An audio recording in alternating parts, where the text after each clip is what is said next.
कृष्ण कहते हैं, जब अहंकार अपनी सीमा पार कर जाता है तब उसका अंत निश्चित हो जाता है और धर्म की विजय के लिए कभी कभी कठोर निर्णय लेने पड़ते हैं।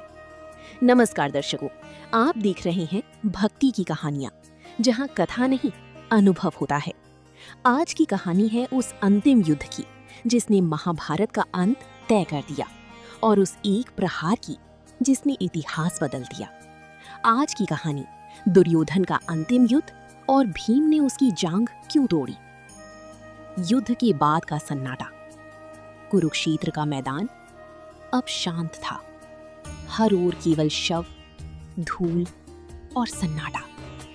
महाभारत का युद्ध लगभग समाप्त हो चुका था। कौरवों की पूरी सेना नष्ट हो चुकी थी, लेकिन एक व्यक्ति अभी जीवित था। दुर्योधन का छिपना। वो था दुर्योधन। अपने प्राण बचाने के लिए वो एक झील में छिप गया। पांडव उसे खोजते रहे और अंत में उसे ढूंढ निकाला गया। अंतिम चुनौती।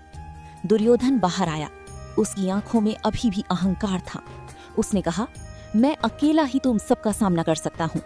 और उसने गदा युद्ध की चुनौती दी। भीम का संकल्प। उसके सामने आए भीम जो बचपन से ही दुर्योधन से घृणा करते थे और उनके हृदय में एक प्रतिज्ञा चल रही थी, मैं दुर्योधन की जांघ तोड़ूंगा। अपमान की याद। भीम को याद आया जब सभा में दुर्योधन ने द्रौपदी का अपमान किया था और अपनी जांघ थपथपाकर कहा था, आओ द्रौपदी, यहाँ बैठो। उसी क्षण भीम ने प्रतिज्ञा ली थी। गदा युद्ध का आरंभ। दोनों योद्धा आमने सामने खड़े थे, हाथों में गदा, आंखों में क्रोध। और फिर शुरू हुआ गदा युद्ध। भयंकर टक्कर। गदा की टक्कर से धरती कांप उठी। हर प्रहार बिजली की तरह गिर रहा था।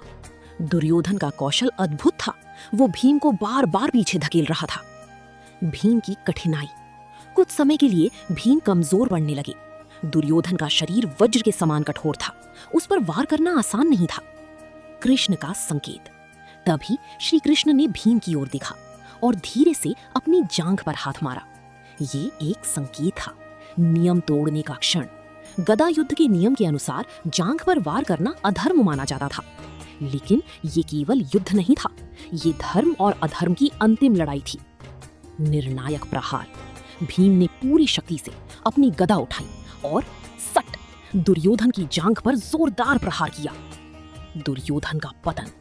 हड्डियों के टूटने की आवाज गूंजी। दुर्योधन जमीन पर गिर पड़ा। उसका अहंकार उसी क्षण टूट गया। अंत का क्षण। दुर्योधन दर्द में तड़प रहा था, लेकिन उसकी आंखों में अभी भी क्रोध था। उसका अंत अब निश्चित था। धर्म की विजय। इस प्रहार के साथ महाभारत का युद्ध समाप्त हो गया। धर्म ने अधर्म पर विजय प्राप्त की। कृष्ण का संदेश। कृष्ण कहते हैं, अधर्म का अंत निश्चित है, चाहे वो कितना भी शक्तिशाली क्यों ना हो।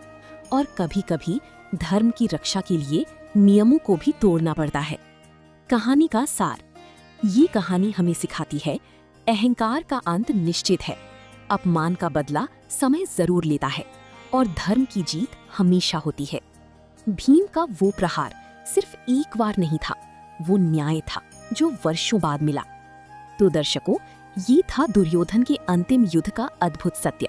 अगर आपको ये कहानी पसंद आई हो तो लाइक करें, शेयर करें और चैनल को सब्सक्राइब जरूर करें। कमेंट में जरूर लिखें, जय श्री कृष्ण। हम फिर मिलेंगे एक नई भक्ति कहानी के साथ। तब तक के लिए धर्म की मार्ग पर चलते रहिए और भगवान पर विश्वास बनाए रखिए। बनी रही भक्ति की कहानियां परिवार के साथ। धन्यवाद। राधे राधे। अगर आपको हमारी स्टोरी वीडियो अच्छी लगी हो तो हमारे वीडियो को लाइक करें, चैनल को सब्सक्राइब करें और अपने फ्रेंड्स के साथ भी शेयर कीजिए। और कमेंट में बताइए कि कैसी लगी आपको ये स्टोरी। धन्यवाद।